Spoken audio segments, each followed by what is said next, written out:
When looking at your fuel pump wiring, clip the black and red wire.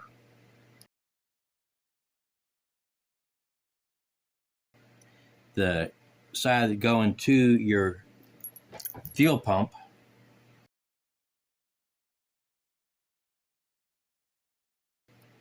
you would do on 86. 85 would be your grounded to the ECU under one of the auxiliaries, which you will have to set up inside your ECUMaster software.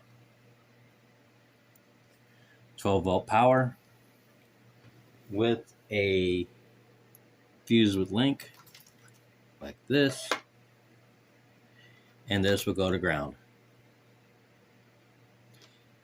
This wire, the red and black, cap it off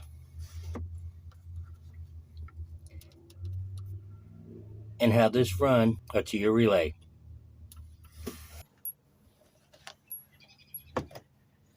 Right here, and mark your relays so you know what each relay is. This might help you out.